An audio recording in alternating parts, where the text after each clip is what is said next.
I need to get this off my chest because I feel like I'm going crazy. My husband Andre, 30M, and I, 28F, have been married for 3 years, together for 5. We met at a mutual friend's birthday party where he literally spilled his drink on my new dress and spent the whole night trying to make it up to me. It was cute and clumsy and I fell for his charm right away. He was different from anyone I dated before, sweet, attentive, and seemed to really care about making me happy. From the beginning, I knew about Ophelia, 29F, his best friend from college. They met in freshman year when they were paired up for a project and had been inseparable since then. Andre was always open about their friendship and would tell me stories about their college adventures. I never felt threatened because Andre made it clear they were just friends, and Ophelia had never shown any interest in him romantically. They hung out occasionally, but it was always in groups with other college friends. Ophelia started dating Dave 2 years ago. He seemed like a great guy, successful businessman, treated her well, and was understanding of her friendship with Andre. They got married last year in a beautiful ceremony where Andre was one of the groomsmen. Everything seemed perfect. Last month, around 11 p.m. on a Tuesday, our doorbell rang. It was Ophelia, standing there with a small suitcase and tears streaming down her face. Andre immediately pulled her into a hug and brought her inside. She could barely speak through her sobs, but eventually told us that Dave had kicked her out and she had nowhere else to go. Andre didn't even ask me, he just turned to me and said Ophelia would be staying with us for a while. I couldn't say no in that moment with her crying there, so I helped set up the guest room. Andre told me later that night that Dave had always been controlling and had finally shown his true colors. He said Ophelia just needed a week to figure things out and find her own place. The first few days were actually okay. Ophelia mostly kept to herself, spent time looking for apartments online, and was polite but distant with me. She would cook dinner sometimes as a thank you, which I appreciated. But things started changing slowly. I first noticed it when I came home early from work one day and found them sitting really close on the couch, looking at old college photos. They jumped apart when I walked in. Andre explained they were just reminiscing, but something felt off about their body language. Then Ophelia started getting more comfortable around the house, too comfortable. She would walk around in tiny shorts and tank tops or come out of the bathroom wrapped in just a towel, always when Andre was around. She started cooking elaborate breakfasts just for Andre because she remembered his favorites from college. They developed this annoying habit of finishing each other's sentences and laughing at inside jokes I wasn't part of. Whenever I brought up the topic of her moving out, Andre would get defensive. He'd say things like she's going through trauma or we can't just abandon her. But he never pushed her to actually look for a place. A week turned into 2, then 3, then a full month. Our house isn't tiny, but it felt cramped with her constant presence. The worst part was how Andre started changing. He began staying up late with her after I went to bed, claiming they were just catching up. He stopped sharing details about his day with me, but I could hear him telling Ophelia everything. They would go grocery shopping together because Ophelia knows what I like. It was like I was becoming a guest in my own marriage. After a month of this, I decided enough was enough. I waited for a day when Andre was working late and sat down with Ophelia. I wanted to understand what really happened with Dave and why she wasn't making any effort to move out. But as soon as I mentioned Dave's name, she got defensive. She kept saying vague things like he's cruel and you don't know what he's capable of. When I asked if she was planning to file for divorce or try to work things out, she snapped at me and said it wasn't my business. Her reaction bothered me enough that I decided to do some digging. I found Dave on Facebook and sent him a message explaining the situation. His response changed everything. He sent me screenshots of conversations between Andre and Ophelia from months ago. They had been having an affair for over 6 months before Ophelia's wedding to Dave. The messages were explicit and left no room for doubt. There were photos of them together in hotel rooms, messages planning their meetups, and discussions about their feelings for each other. When I confronted Andre with the evidence, he didn't even try to deny it.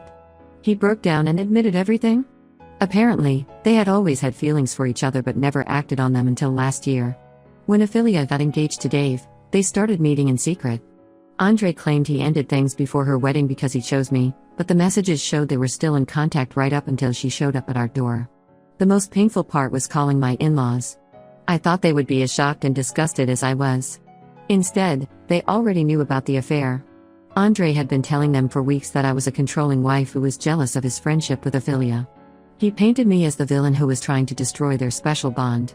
His parents suggested that I should be the one to move out and give them space to figure things out. I packed my bags that night and went to stay with my sister. I couldn't believe how quickly my entire life had fallen apart. The man I thought I knew, the marriage I thought was solid, it was all built on lies. I contacted a divorce lawyer first thing the next morning. The worst part is that I keep thinking about all the signs I ignored.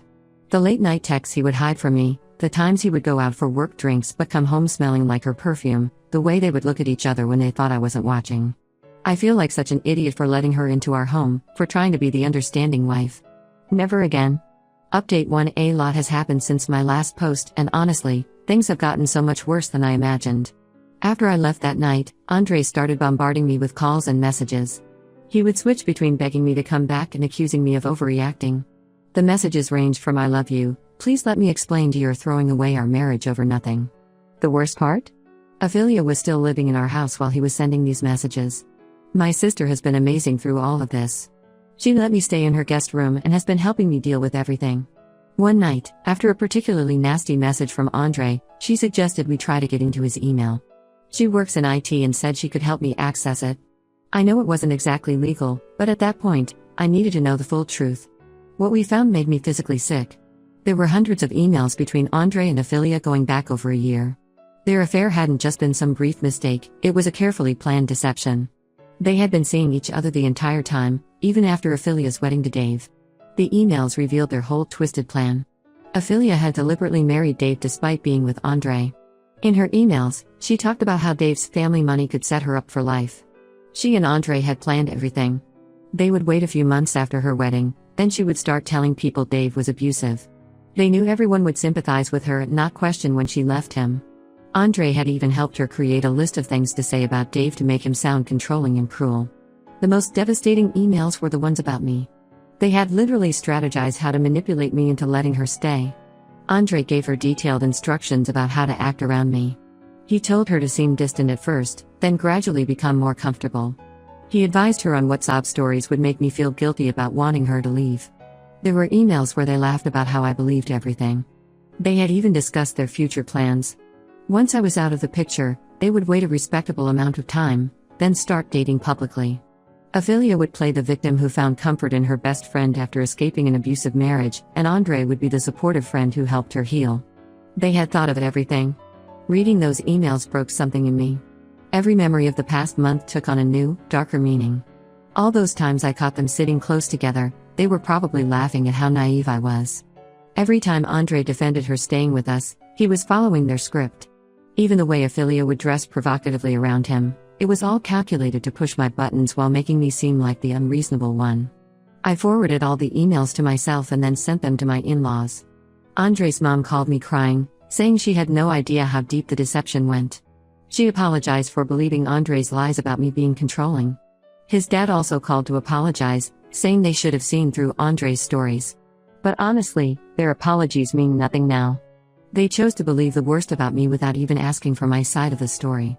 The emails also revealed something else. Ophelia had been taking money from Dave's accounts before she left.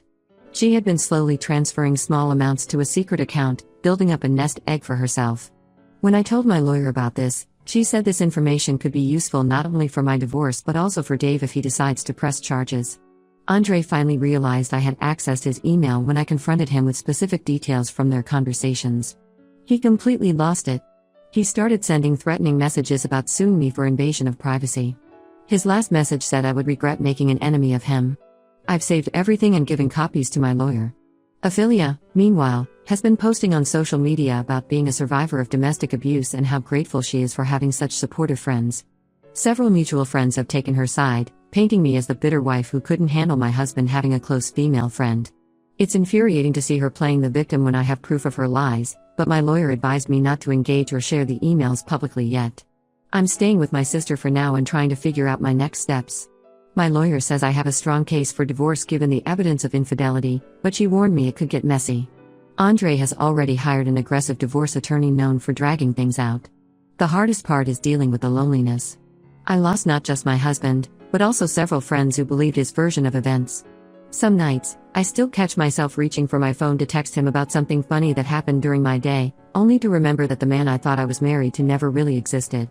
He was just playing a role, and I was too trusting to see through it. At least now I know the truth. No more lies, no more manipulation, no more gaslighting. I'm done being the understanding wife who ignores red flags in the name of trust. Never again. Update 2: The divorce proceedings have started, and everything is just as ugly as I expected. Andre's lawyer is trying to paint me as an unstable, paranoid wife who invaded his privacy and abandoned our marriage without cause. They're arguing that accessing his emails was illegal and any evidence I found shouldn't be admissible in court. Andre is also claiming that I left him, so he shouldn't have to pay me anything in the settlement. But karma really does come back around. Last week, I received a message from Dave, Ophelia's husband. He had seen some of Ophelia's social media posts about being an abuse survivor and wanted to set the record straight. We met for coffee, and what he told me changed everything. Ophelia is still legally married to Dave. She never filed for divorce because she doesn't want to lose her claim to his family's money. Apparently, she's been lying to Andre about this the whole time. She kept telling him she was working with a lawyer and the paperwork was in process, but she hasn't taken any legal steps at all. Dave showed me proof that Ophelia has done this before. Andre wasn't her first affair. She had cheated on Dave with 2 other men in their first year of marriage. Each time, she would create drama about Dave being controlling or abusive, disappear for a few weeks, then come crawling back when she needed money. Dave had been gathering evidence for months, planning to divorce her, when she suddenly left and moved in with us. The most shocking part was finding out about Ophelia's financial situation. She had maxed out all their joint credit cards before leaving Dave. She had also been stealing from his business accounts, way more than what I had found in the emails. Dave's lawyers are building a case against her for financial fraud. When I got home from meeting Dave, I had multiple missed calls from Andre. Someone had seen me with Dave and told him. He showed up at my sister's house that night, completely unhinged. He was screaming about how I was conspiring with Dave to ruin Ophelia's life, how I was just jealous because Ophelia was everything I could never be. My sister had to call the police to get him to leave. We filed for a restraining order the next day. The next twist came when Dave's lawyer contacted mine. They offered to share all their evidence about Ophelia's past affairs and financial fraud for my divorce case. In return, they wanted my copies of the emails between Andre and Ophelia. It turns out those emails prove that Ophelia was mentally competent and deliberately planning to defraud Dave, which destroys her claims about being a domestic abuse victim. Andre must have found out about this deal because he sent his mother to talk to me. She tried to guilt-trip me about destroying Ophelia's life and ruining any chance of Andre having a future career. He's a financial advisor, and fraud allegations could cost him his license. She begged me to settle quietly and let them move on with their lives. I told her she should have thought about consequences when she supported their lies about me. The truth about Ophelia's other affairs hit Andre hard. He finally saw her for who she really was, a con artist who had played him just like she played everyone else. He tried to kick her out of our house, but she refused to leave. Now they're stuck living together because neither one has anywhere else to go. According to mutual friends, they fight constantly and blame each other for ruining their lives. My lawyer says we have an incredibly strong case now. Between the emails proving their affair and conspiracy, the evidence from Dave about Ophelia's pattern of fraud, and Andre's violent outburst at my sister's house, she thinks we can get a very favorable settlement. The whole situation is a mess, but I finally feel like I'm on solid ground. Some days I still can't believe how thoroughly Andre and Ophelia deceived everyone. They threw away their marriages, their reputations, and probably their careers, all for a relationship built on lies. And the worst part is, they're still lying, just to different people now. Dave and I have become unexpected allies in this chaos. We're both dealing with the aftermath of loving people who never really existed, just masks they wore to get what they wanted. At least now we can see them for who they really are. Update 3: The divorce is finally settled, and I can hardly believe everything that's happened since my last update. With the combined evidence from Dave and the emails we found, my lawyer was able to negotiate a settlement heavily in my favor. I got the house, half of our savings, and Andre had to pay my legal fees. The most satisfying part was watching Ophelia's perfect victim narrative completely fall apart. When Dave's lawyers presented evidence of her financial fraud, she tried to claim she had been forced to take the money because she was afraid of him. Then they showed the emails where she bragged to Andre about stealing from Dave's accounts and planning their future together. Her own words destroyed any credibility she had left. Ophelia finally showed her true colors when she realized Andre wasn't as wealthy as she thought. During the divorce proceedings, our financial statements became public record. Turns out, Andre had been lying to her about his savings and investments to impress her. When she found out he was actually in debt from spending money on their affair, she completely turned on him. Last week, Ophelia moved out of our house and tried to go back to Dave, claiming she had made a horrible mistake and wanted to work on their marriage. Dave just laughed and had his lawyer serve her with divorce papers. Now she's living in a cheap apartment and working as a waitress, quite a change from the luxury lifestyle she was used to with Dave. Andre isn't doing much better. He lost his job when his firm found out about the fraud allegations. Apparently, some of their meetups during work hours violated company policy, and he had used his work computer to plan their affair. He's living with his parents and working at his dad's hardware store.